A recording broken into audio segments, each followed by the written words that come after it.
నమస్తే అన్న. శ్రీ శ్రీనివాస్ గారు నమస్తే. నమస్తే. నమస్తే, బాగున్నారన్న? మల్లికార్జున గారు నమస్తే. స్వామి సార్ నమస్తే. మేడం నమస్కారం. కానీ చాలా హ్యాపీ అనిపిస్తుంది శ్రీనివాస్ గారిని, మల్లికార్జున గారిని, స్వామి గారిని కలవటం. గత 4 సంవత్సరాల నుంచొని వీరందరూ కూడా ఆర్పిఎస్ రైతులు. ఎంతో అంటే ప్రేమతోటి ఆర్పిఎస్ని వీరు అంటే వాడుతూ ఉన్నారు. నేను ఇప్పుడు 1000 కిలోమీటర్లు రావటం జరిగింది శ్రీనివాస్ గారి దగ్గరికి. చాలా సాదరంగా మమ్మల్ని ఇన్వైట్ చేశారు, ఆహ్వానించారు. వారి తోట అంతా కూడా అరటి తోట. ఈ ప్రాంతంలో ప్రధానంగా అరటిలో మంచి నైపుణ్యం ఉంది శ్రీనివాస్ గారికి. రెండోది ఏంటంటే మంచి రైతు. అరటిలో అపారమైన నాలెడ్జి ఉన్న వ్యక్తి. ఎందుకోసం అనంటే నేను వారితోటి మాట్లాడినప్పుడు నాకు అర్థమవుతూ ఉంటుంది. భూమిలో కర్బన శాతం అనేది బాగా తగ్గుతూ ఉంది సోమన్న గారు. అది ఇంప్రూవ్ కావాలి. అది ఇంప్రూవ్ అయితే మాత్రమే మనకు దిగుబడులు అనేది మనకు ఆశాజనకంగా రావటం అనేది జరుగుద్ది అని చెప్పి నాతోటి మాట్లాడటం జరుగుతుంది. ఇప్పుడు మనం అంటే శ్రీనివాస్ గారి యొక్క తోట ఇదంతా కూడా చూడండి, అరటి తోట. దీనికి గత 4 సంవత్సరాల నుంచి కూడా ఆర్పిఎస్ 76ని వాడటం అనేది జరుగుతూ ఉంది. అరటిలో అద్భుతమైన రిజల్ట్స్, దిగుబడులు అనేది తీస్తూ ఉన్నారు. ఇదంతా కూడా శ్రీనివాస్ గారి యొక్క తోట, అరటి తోట. ఇదంతా కూడా సారు మాటల్లో మనం ఇప్పుడు ఇందాము. ఆర్పిఎస్ 76 వాడుతూ ఉన్నారు. వారికి ఏ రకమైన అంటే డిఫరెంట్ వారు గమనించారు. ఆర్పిఎస్ వాడిన అంటే దాదాపు నాకు తెలిసి ఏంటంటే ఇప్పటికీ ఒక 200-300 టిన్నుల వరకు కూడా వారు వాడటం అనేది జరిగింది. వారిని మనం అడిగి తెలుసుకుందాము. కొద్దిగా ముందుకు రండి శ్రీనివాస్ సార్, ఒకసారి చెప్పండి సార్. ఇప్పుడు ఆర్పిఎస్ యొక్క రిజల్ట్ మీరు ఏ రకంగా గమనించారు? ఈ ప్రోడక్ట్ని యాక్చువల్గా ఒక రైతు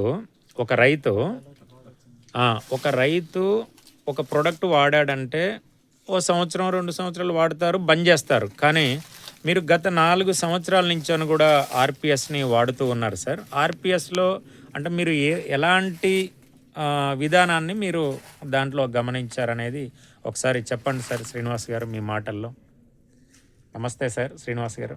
ఆర్పిఎస్ బాగా పనిచేస్తుంది. ఓకే. బాగా కాయ లెంత్ వస్తుంది. ఓకే.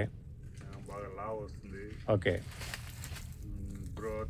చెట్టు గ్రోతింగ్ బాగా వస్తుంది. ఓకే. బాగా రిజల్ట్ బాగుంది. అంటే ఇప్పుడు ఆర్పిఎస్ వాడక ముందుకు వాడిన తర్వాత దిగుబడులలో తేడా ఏం గమనించారు సార్ మీరు? కాయ లెంత్ వచ్చినప్పుడు దిగుబడి పెరుగుద్ది ఆటోమేటిక్గా దిగుబడి. ఓకే. చెట్టు గ్రోత్ కూడా బాగా వస్తుంది. అంటే వేరు వ్యవస్థ అనేది బాగా డెవలప్ అవుతుంది కాబట్టి గ్రోత్ అనేది కూడా బాగా వస్తూ ఉంది. ఇది ఆర్పిఎస్ 76 అరటిలో శ్రీనివాస్ గారి యొక్క రిజల్ట్ మిత్రులారా. ఇదంతా కూడా చూడండి. అంటే అరటి చెట్టుకున్న ప్రధానమైన ఏందనంటే ఇక్కడ గ్రోత్ అనేది అంటే కాండం స్టెమ్ అనేది ఏందనంటే గట్టిగా రావాలి. ఈ స్టెమ్ అనేది ఎప్పుడైతే కరెక్ట్గా అంటే గట్టిగా ఉంటుందో అప్పుడు మనకు దిగుబడి అనేది రావటానికి అవకాశం ఉంటుంది. రెండోది వాతావరణ కండిషన్లలో కూడా ఏంటంటే చెట్టు పడిపోకుండా ఉండటానికి అవకాశం ఉంటుంది. ఇది చూడండి, స్టెమ్ ఎప్పుడైతే గట్టిగా వచ్చినప్పుడు మాత్రమే గొల కూడా మంచి ఆరోగ్యంగా ఎక్కువగా రావటం అనేది జరుగుతుంది. ఇది అరటిలో శ్రీనివాస్ గారి యొక్క సక్సెస్ స్టోరీ. ఒకసారి మల్లికార్జునరావు సార్ కూడా రావటం జరిగింది. యాక్చువల్గా వారి విలేజ్కి కూడా పోవాలి, కానీ అనివార్య కారణాల వల్ల ఏంటంటే అక్కడికి వెళ్ళలేదు. కానీ మల్లికార్జునరావు గారు కూడా అంటే శ్రీనివాసరావు గారు వాళ్ళిద్దరు బొమ్మార్దులు. వాళ్ళిద్దరు కూడా ఏంటంటే ఒక 30 ఎకరాల్లో మల్లికార్జున సార్ కూడా వ్యవసాయం చేస్తూ ఉన్నారు గత 4 సంవత్సరాల నుంచోని. వారు కూడా అంటే ఒక డెడికేషన్గా వాళ్ళ బావ యొక్క అడుగుజాడల్లో వ్యవసాయం అంటే ఒక క్రమ పద్ధతులలో కొద్దిగా మంచిగా అంటే వర్క్ చేస్తూ ఉన్నారు. వారికి కూడా ప్రత్యేకమైన ధన్యవాదాలు. ఆర్పిఎస్ని మంచిగా వాడుతూ ఉన్నారు. స్వామి గారు కూడా మాకు ఇక్కడ అంటే ఒక బెస్ట్ ఫ్రెండ్. రైతులకు ఏదో చేయాలి, రైతుల్లో ఒక మంచి అవేర్నెస్ తీసుకురావాలి, ఈ ప్రాంతంలో రైతులు ఇబ్బంది పడుతూ ఉన్నారని చెప్పి స్వామి గారు కూడా రావటం అనేది జరిగింది. వీరందరికీ కూడా ప్రత్యేకమైన ధన్యవాదాలు తెలియజేస్తున్నాం. ఇప్పుడు శ్రీనివాస్ గారి రిజల్ట్ చూశారుగా సార్, మీరు హ్యాపీగా ఉన్నారా సార్ మల్లికార్జున గారు? అవును సార్, హ్యాపీగా ఉన్నాం. అంతేనా సార్? Okay okay. స్వామి గారు చెప్పండి, వారు అంటే మనని ఇన్వైట్ చేసిన విధానం అంటే ఇదంతా కూడా ఏ రకంగా అనిపిస్తుంది మేడం గారు? ఒకసారి చెప్పండి మీరు. చాలా ఆత్మీయంగా ఉంది సార్. అంటే ఏ బిజినెస్ ఏది చేసినా కూడా ఇంత ఆత్మీయత లభించదు. ఓకే ఇక్కడ ఏమంటే ఒక రైతుకు ఉన్నటువంటి ముఖ్యంగా అంటే ఒక పల్లెటూరు ఒక తల్లి లాంటిది అంటాం కదా, భూమి ఒక తల్లి లాంటిది అనమాట.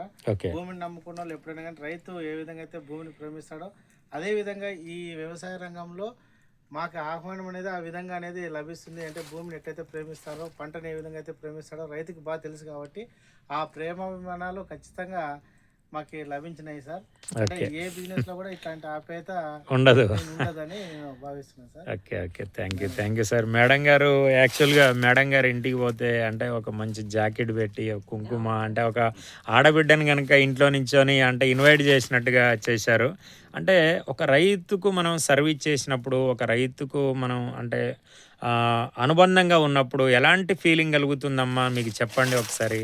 నిజంగా అంటే సార్ చాలా అదృష్టంగా ఫీల్ అవుతున్నా సార్. ఓకే అంటే నా దేవుడిచ్చిన బంధాలుగానే నేను ఫీల్ అవుతాను సార్. ఓకే ఓకే ఎస్పెషల్లీ మనము వాళ్ళకి ఎంత మంచి చేస్తున్నామో వాళ్ళ నుంచి మనం అంతే ప్రేమని ఆప్యాయతని మనం తీసుకుంటామనే దాంట్లో ఏమాత్రం సందేహం అనేది ఉండదు సార్. బట్ ఆర్పిఎస్ 76 సంథింగ్ ఈ ప్రోడక్ట్స్ ఏవైతే మన రైతులకు మనం అందిస్తున్నామో ఓకే కంపల్సరీగా ప్రతి ఒక్కరికి మనం హెల్ప్ఫుల్గా ఉండాలి సార్. భూమికి మనము ఏదైతే మనం సారం ఇది లేదు భూమిలో అని మనం ఏదైతే ఫీల్ అవుతున్నామో అది కార్బన్ శాతం పోకుండా వాటిని కాపాడుతూ, ప్రజల్ని కాపాడుతూ, మన రైతన్నలను కాపాడుతూ అండ్ మన ఆరోగ్యాన్ని కాపాడుకుంటే అందరూ హ్యాపీగా ఉంటాం సార్. ఇదైతే నేను బాగా నమ్ముతున్నాను సార్. ఓకే ఓకే ఓకే అమ్మా, చాలా చాలా ధన్యవాదాలు. Thank you sir. శ్రీనివాస్ గారు నమస్తే. Right right.